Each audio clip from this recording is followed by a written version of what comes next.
चलो गाइस, मैं खुद अनदर वीडियो सो गाइस, आज की इस वीडियो में हम लोग जो है आज बात करने वाले हैं कि बहुत सारे लोग जो है अपना लोन जो है डिफ़ॉल्ट हो जाते हैं, पेमेंट नहीं कर पाते हैं। तो प्रोसीजर क्या होता है? पहले जो है आपका अकाउंट जब आप पेमेंट नहीं कर पाते हैं 92 डेज़ के बाद जो आपको नॉन परफॉर्मिंग एसेट का जो है आपका नोटिस आता है भाई कि आपका जो ये अकाउंट है नॉन परफॉर्मिंग एसेट का मतलब क्या होता है कि आपका भाई ये जो अकाउंट है इससे हमको जो है कोई भी प्रॉफिट नहीं हो रहा, कोई भी जो है मुनाफा नहीं हो रहा। ठीक है, तो ऐसा बैंक अकाउंट रख के हमको कोई फ़ायदा नहीं होगा, तो आप तुरंत जो है अपना पैसा पे कर दीजिए, अदरवाइज़ जो हमें लीगल नोटिस भेजेंगे, उसके बाद जो आपको घर जो कब्जा कर लेंगे। तो ऐसा डराने वाला धमकियाँ जो पहले से ही जो रिकवरी एजेंट और भी ज़्यादा जितना ज़्यादा होता नहीं है उतना ज़्यादा जो है वो धमकियाँ देते हैं और जो है आपको डरा देते हैं। ठीक है, जो लीगल प्रोसीजर नहीं है उसको भी वो लीगल प्रोसीजर बता के चला देते हैं। तो हम लीगल प्रोसीजर क्या होता है, 92 डेज़ बाद जो है नॉन परफॉर्मिंग एसेट के लिए आपके पास नोटिस आता है। एक फिर जो होता है आपको जो है एक नोटिस आता है, लीगल नोटिस 92 डेज़ के बाद। लीगल नोटिस क्या आता है भाई, आप जो है अपना पैसा जो पेमेंट कर दो अगले 2 महीने के अंदर, 60 डेज़ के अंदर आप जो है अपना पैसा पेमेंट कर दो, अदरवाइज़ जो है हम जो है आपका मकान दुकान ज़मीन जायदाद या फिर जो भी आपका प्रॉपर्टी है जिसके ऊपर आपने लोन लिया है, ठीक है, उसको जो हम बेच डालेंगे। ठीक है, तो तब क्या होता है, आप अगर मान लीजिए तब भी जो आप अपना पेमेंट नहीं कर पाते हैं तब क्या होता है, सिंपली आपका जो ये वाला ज़मीन जायदाद या फिर प्रॉपर्टी जो भी है, ठीक है, अगर उसके लिए आप जो है अपना लोन उसके बाद भी पेमेंट नहीं कर पा रहे हैं, 3 महीना बीत गया 92 डेज़, उसके बाद 60 डेज़ भी बीत गया, उसके अंदर भी आप पेमेंट नहीं कर पाए, फिर आपको जो 1 महीना टाइम दिया जाएगा किसके लिए, फिर आपको 92 डेज़ हो गया तो आपका 60 डेज़ हो गया, फिर जो है आपको 30 डेज़ टाइम दिया जाएगा। 30 डेज़ टाइम क्या दिया जाएगा भाई, जो आप अपना ये वाला पेमेंट कर दो, नहीं तो अदरवाइज़ जो हम ये कंफर्म है कि आपका जो ज़मीन जायदाद जो बेच देंगे, और उस 1 महीने के अंदर जो है वो अपना प्रोसीजर स्टार्ट कर देंगे कि भाई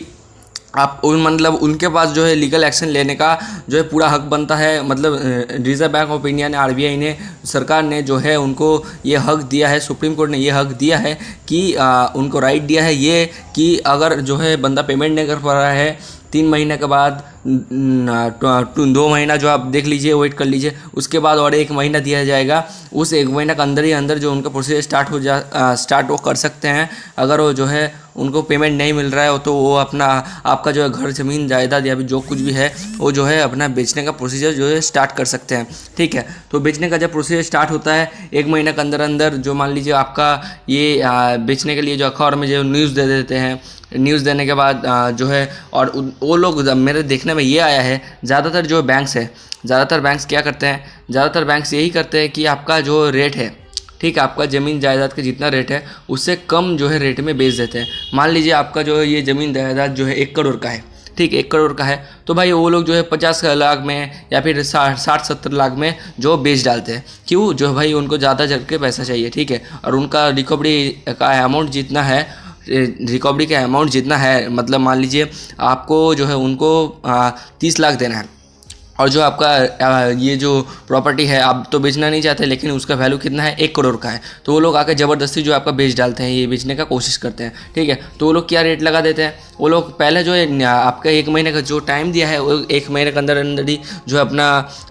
जिनको मतलब जो खरीदेंगे जो ग्राहक है तो उनको जो बेचने का जो प्रोसीजर स्टार्ट कर देते हैं, जो अपना ग्राहक ढूंढने का प्रोसेस स्टार्ट कर देते हैं, और जो है न्यूज़पेपर में भी एडवर्टाइजमेंट छोड़ देते हैं कि भाई ये जो ये घर है, ये प्रॉपर्टी है, ये जो हम मालिकाना है, हम मालिक है, ये जो बंदा जो है पेमेंट नहीं कर पाया है इसलिए जो हम इसका बेच देंगे, फाइनेंशियल कारण से जो ये पेमेंट नहीं कर पाया है तो ये जो प्रॉपर्टी हम बेच डालेंगे, तो ये अमाउंट इतना है। ठीक है, तो 1 करोड़ का प्रॉपर्टी भाई 70 लाख में बिक जा रहा है, ऐसा देखने में मेरे बहुत ज़्यादा है। तब आप क्या कर सकते हैं, ठीक है, तो आप सिंपली जो है कोर्ट में जाके चैलेंज कर सकते हैं भाई। तो भाई चैलेंज करके क्या मिलेगा, चैलेंज करके जो आपको जो अमाउंट है आपका, मान लीजिए ये अमाउंट 1 करोड़ होना चाहिए, वो लोग 70 लाख में दे रहे हैं भाई, 30 लाख का नुकसान। ठीक है, तो आप सिंपली क्या कर सकते हैं, बैंक को चैलेंज करके जो आप उसका भाई बोल सकते हैं भाई ये मतलब चैलेंज करके जो वहाँ पे आप ही अपने से वकील बन सकते हैं। ठीक है, कोई आपको वकील नहीं करने का ज़रूरत नहीं है। ठीक है, तो वहाँ पे जो आप डीआरटी कोर्ट में जा सकते हैं, डीआरटी कोर्ट में जाके चैलेंज कर सकते हैं भाई ये जगह का जाम है, जगह का जो कीमत है यहाँ का जो 1 करोड़ का है और आप जो 70 लाख में दे रहे हैं, ऐसा नहीं हो सकता। ठीक है, तब जो है बैंक्स को अगर आप ऐसा करते हैं तो मैं 100% गारंटी देता हूँ उससे जो है बढ़ा के जो है प्राइस जो है अमाउंट बढ़ा सकते हैं। ठीक है, प्राइस जो अमाउंट जितना है मान लीजिए 70 लाख दिए थे, वो जो है 1 करोड़ आप जैसे अमाउंट देते हैं और जो है नज़दीकी इलाके में जितना अमाउंट जा रहा है फिर उनको जो है उतना अमाउंट में ही बेचना पड़ेगा। मतलब मान लीजिए आपका पास के जगह में जितना का अमाउंट जा रहा है उसी अमाउंट में आप उनको बेचना पड़ेगा। ठीक है, तो ये चैलेंज करने के बाद और नेक्स्ट होता क्या है, मैंने ज़्यादातर देखने में ये आया है, मान लीजिए मैंने जैसा बोला 30 लाख रिकवरी करना है और ज़्यादा जितना पैसा जो एक्स्ट्रा बचता है वो बहुत सारे बैंक जो है अपने पास रख लेते हैं। अपने पास भाई रखने का कोई उनको राइट नहीं है। ठीक है, मान लीजिए आपका जैसे मैंने बताया 1 करोड़ का है,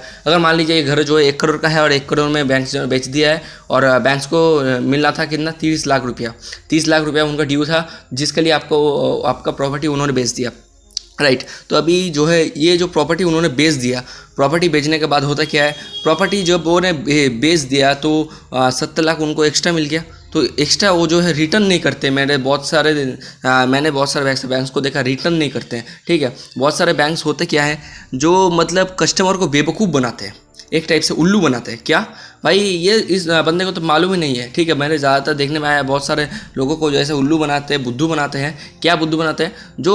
उनको एक्चुअल में क्या होता है प्रोसीजर मालूम नहीं होता है कि वो लोग सोचते हैं कि जो पैसा जो है टोटल उनके पास हो जाता है, उनके पास ही रह जाएगा, कि भाई पैसा जो है वो अपने से नहीं ले सकता। मान लीजिए बैंक से हाथ में चला गया, चाहे वो जितने भी बेचे, 1 करोड़ में बेचे, 1.5 करोड़ में बेचे, जितने भी बेचे तो उनके पास सब पैसा चला जाएगा। ठीक है, आपसे जितना भी लेना हो, ऐसा भाई नहीं होता है। ठीक है, जो आपका मतलब ज़मीन का जितना प्राइस है या फिर जो प्रॉपर्टी का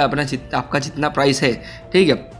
उतने में उनको बेचने के बाद जो एक्स्ट्रा अमाउंट बचेगा वो जो आपको रिफंड करना पड़ेगा। ठीक है, ये लीगल प्रोसीजर है। तो इसके लिए जो आपको जो बैंक्स में जाना पड़ेगा, अगर जो है आपको ये पैसे रिटर्न नहीं करते हैं तो आप सिंपली क्या कर सकते हैं, DRT कोर्ट में फिर से जाइए और जो है वहाँ पे केस दर्ज करा दीजिए। अगर वहाँ पे भी नहीं कर होता है तो हाई कोर्ट में जाइए, तो बैंक्स को ये जो है उनके खिलाफ जो केस दर्ज करवा दीजिए, भाई ये जो अमाउंट में बिका है, ठीक है, ये अमाउंट में मुझे मेरे से ये जो और आपका पेपर्स जो था, पेपर्स ले जाइएगा, लीगल नोटिस सब कुछ ले जाइएगा एज ए प्रूफ कि भाई ये जो है बैंक्स ने जो है बेच डाला है। ठीक है, लेके जाइएगा और जो बोलिएगा भाई इतने में बिका है। ठीक है, उनके रिसिप्ट भी जो है बैंक्स के पास रहना चाहिए कितने में बिका है। अगर उनके पास रिसिप्ट नहीं होता फिर भी जो हाई कोर्ट को उनको जो जवाब देना पड़ेगा। हाई कोर्ट उनको ऐसा नहीं छोड़ेगा या फिर DRT कोर्ट में उनको ऐसा नहीं छोड़ेगा, उनको जो रिसिप्ट दिखाना पड़ेगा, जवाब देना पड़ेगा क्यों इतने में बिका है, क्या नहीं बिका है, सब कुछ जो है उनको डिटेल्स में बोलना पड़ेगा। अब जो है अपना हक का पैसा बिल्कुल भी मत छोड़िएगा, चाहे वो 1 लाख हो या फिर 10 लाख हो या फिर 1 करोड़ हो,